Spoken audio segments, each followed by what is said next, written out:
અક્રૂરજીને કીધું કાકા રથને થોડીક વાર ઉભો રાખો. બોલે કેમ? મેં અભી આયા, હું હમણાં આવું છું. ઠેકડો મારીને ભગવાન કૃષ્ણ રથની નીચે ઉતર્યા છે. રથ બાજુમાં ઉભો છે.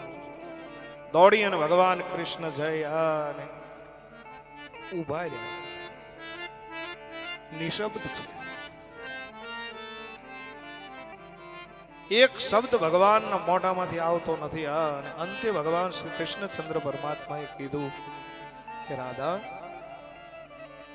દાદાજી સામું ન જોયું, અવળું ફરીને ઉભા છે.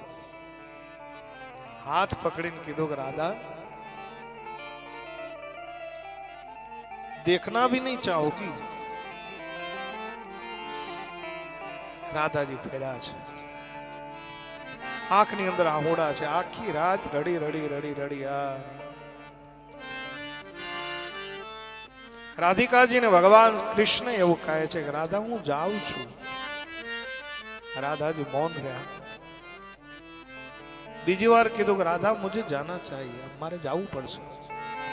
તમે મારી યોગ શક્તિ છો, તમે મારો શ્વાસ છો, તમે મારું હૃદય છો, મારા અંતરની વાત જાણો છો અને મારે જવું પડશે રાધા. અને ત્યારે રાધા પ્રથમ શબ્દ એવો બોલ્યા કે તને રોક્યો છે કોને? હે, તને કોણે રોક્યો? તું ક્યારનો એમ કે છો કે જાવું છે જાવું છે જાવું છે. ભગવાને સમજાયું કે મારો અવતાર ધર્મના કાર્ય માટે છે. રાધા તમે જાણો છો. ત્યારે આવું કીધું ને ત્યારે ચોધાર આંસુડે જેમ શ્રાવણ ભાદરવો ચાલુ થઈ જાવ,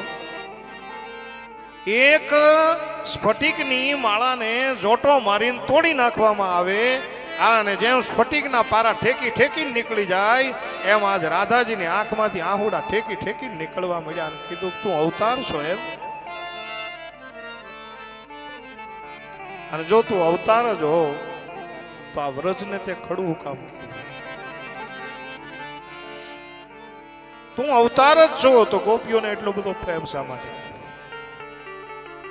હે કૃષ્ણ, તને ખબર છે જ્યારથી અક્રૂરે આવીને સમાચાર આપ્યા ત્યારથી વ્રજની અંદર કોઈના ચૂલા નથી હળગ્યા. કૃષ્ણ, એક પણ વ્યક્તિએ ભોજનનો એક દાણો અન્નનો એક દાણો મોઢામાં નથી નાખ્યો.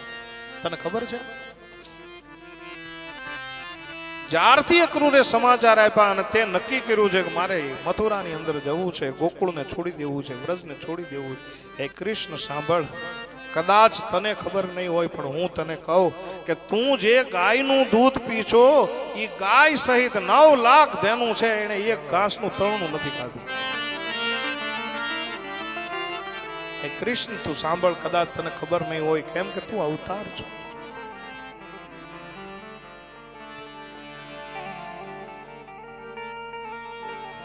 તારી દરેક ગોપીઓના શ્વાસ ગળે આવી અને રૂંધાણા છે, એ તને ખબર નહીં હોય.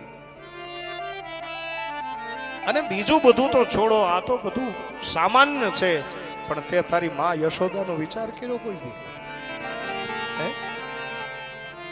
કે જે યશોદાએ તને પાળી પોષીને મોટો કર્યો અને એને ઠોકર મારીને આજ તું નીકળી જા છો. હે કૃષ્ણ, આજ હું તને મારું કહું છું, તે કોઈ દી મારો વિચાર ન કર્યો. કૃષ્ણ તારી સહાયતાથી લઈ અને મેં મારા વ્રજને માંડ માંડ ઊભું કર્યું છે અને આ વ્રજને બેકાર બનાવીને તું જા છો. તારા વિરહનું ગાન હિરુજે પીડા દેશે થઈ ગારું. તારા વિરહનો ગાન હિરુજે પીડા દેશે થઈ ગારું. અરે ફૂકે ફૂકે મેં દીપ પ્રગટાવ્યો, ફૂકે ફૂકે મેં દીપ પ્રગટાવ્યો. મેટાવ્યો પણ વાસણી વીણ જંધારું યદુવર ના જવું તો સારું યદુવર ના જવું તો સારું અરે હું જડશે વ્રજમારું ઉજડશે વ્રજમારું ના જવું તો સારું યદુવર ના જવું તો સારું. હે કૃષ્ણ, હું અવતાર છું. एक बार तूने ठान लिया है तो तू जाएगा ही, मन खबर है. हे कृष्ण, मैं मारा श्वास तने आपेला छे, मैं मारू हृदय तने आपेलू छे, पण कृष्ण बस एटलू ज कहूं छुं मारे तू न जातो सारू. कृष्णए बांसुरी काढी अने राधाजीना हाथमां आपीने कीधुं हे राधा, आज पछी तारो कृष्ण आ बांसुरी नहीं वगाड़े. बोले एनाथी शुं थाय? बांसुरी कृष्ण तो नहीं ने. बोले आ यादी रूपे आपू छुं. बहु जारे आनाकानी करी भगवान कृष्ण परमात्माए राधाने कीधुं एक काम करो. शुं? 2 मिनिट माटे आंखो बंद करी जाओ. अने राधाए आंख बंद करी भगवाने ऐश्वर्य लीला प्रदान કરી અને કહ્યું કે હવે આંખ ખોલો. રાધાજીને પૂછ્યું તમે કોણ છો? એટલે રાધાજી જવાબ આપ્યો હું કૃષ્ણ છું. અને એ કૃષ્ણ બનેલા રાધાજી ભગવાન કૃષ્ણને કીધું કે હવે તમે 2 મિનિટ માટે આંખ બંધ કરો. આંખ બંધ થઈ થોડીક ક્ષણો પછી આંખ ખુલી. હા, અને કૃષ્ણ બનેલા રાધાજીએ પૂછ્યું કે તમે કોણ છો? શ્રી કૃષ્ણચંદ્ર પરમાત્માએ જવાબ આપ્યો કે હું રાધા છું.